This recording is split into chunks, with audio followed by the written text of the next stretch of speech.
Salut à toutes et à tous. Dans ce premier épisode de Culture Prod, on va parler d'Anne et Alexander Shulgin, un couple qui a dédié sa vie à la recherche de nouvelles substances psychédéliques. Lui, chercheur infatigable, qui a créé plus d'une centaine de nouveaux produits psychédéliques dans un labo au fond de son jardin.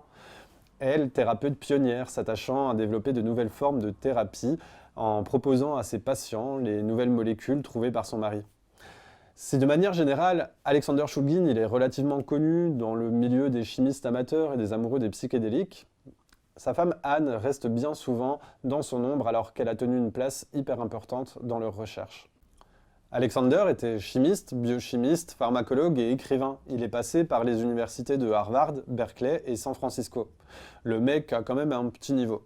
Il est considéré à tort comme le père de la MDMA qui en fait a été synthétisée en 1912 et brevetée en 1914 par les laboratoires Merck en Allemagne.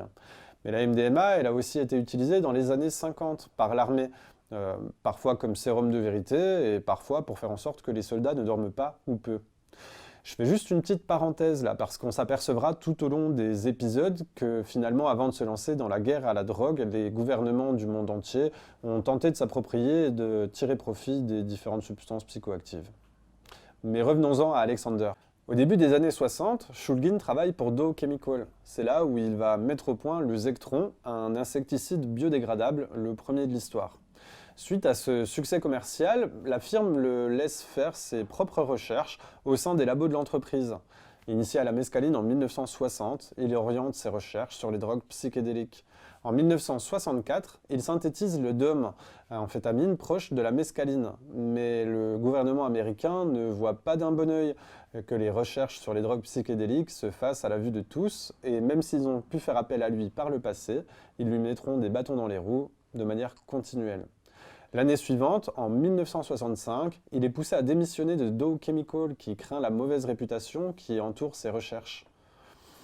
Mais le mec est passionné et il met en place un labo au fond de son jardin. C'est là qu'il fera dorénavant l'entièreté de ses recherches. C'est notamment dans sa cabane qu'il va mettre au point un nouveau processus de synthèse pour la MDMA, plus accessible, moins contraignant. Anne, quant à elle, n'est pas seulement la femme d'eux, loin du stéréotype de la bonne épouse soutenant son mari, restant dans l'ombre de l'homme sur le devant de la scène. Elle est thérapeute et auteure. Ils se rencontrent en 78 et dès lors ils avancent ensemble, en osmose et en complémentarité.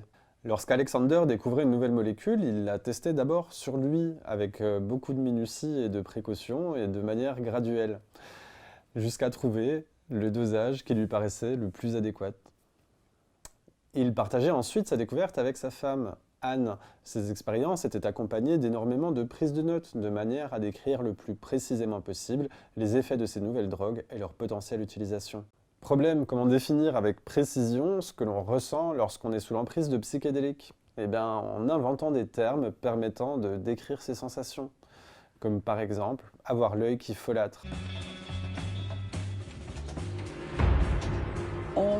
J'ai rédigé tous mes chapitres sous l'emprise de la MDMA. C'était la drogue que je prenais pour écrire. Ça libérait mon esprit créateur. Les mots sortaient de façon beaucoup plus fluide. Anne, quant à elle, fut la pionnière de la thérapie par MDMA, molécule dont elle se servait dans le cadre de la thérapie de couple.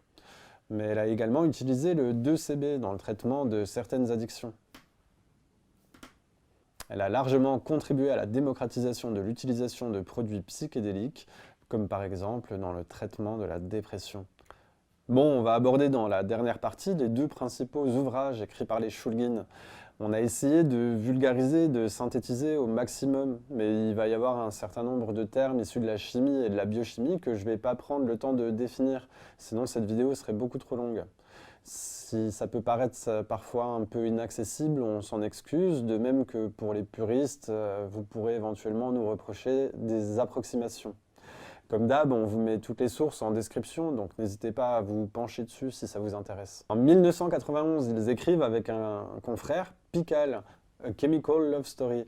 Pikal pour Phénéthylamine, I Have Known and Loved. C'est un ouvrage qui, comme le second, est vraiment énorme et qui fait office de bible pour les initiés. Les phénéthylamines, ce sont une famille de composés chimiques pouvant être des alcaloïdes. Pour faire simple, c'est une structure qui peut être retrouvée dans la MDMA, la mescaline ou encore les amphétamines. D'ailleurs, à titre d'exemple, amphétamine, c'est la contraction de alpha-méthylphénéthylamine. Et en 1997, ils sortent leur second ouvrage, TiHKAL, The Continuation. TiHKAL pour l'acronyme Tryptamine I Have Known and Loved. Composés chimiques, les tryptamines forment un groupe de substances psychotropes hallucinogènes, naturelles ou synthétiques. À titre d'exemple, on peut retrouver la 5-MeO-DMT à l'état naturel dans le venin d'un crapaud aux États-Unis, le Bufo alvarius. Voilà, on a essayé de vous raconter dans les grandes lignes l'œuvre des Shulgin. On espère que ça vous aura plu. N'hésitez pas à compléter en commentaire les parties qu'on aurait survolées et à nous faire part de vos envies pour les futurs épisodes de Culture Prod. D'ici là, prenez soin de vous et des personnes qui vous entourent. À bientôt. Ciao. Je considère les drogues psychédéliques comme autant de trésors. Toute drogue, qu'elle soit légale ou illégale, agit sur le circuit de la récompense. Mais elle présente aussi des risques. C'est à chacun d'entre nous d'évaluer ce qui, du bénéfice ou du risque, l'emporte.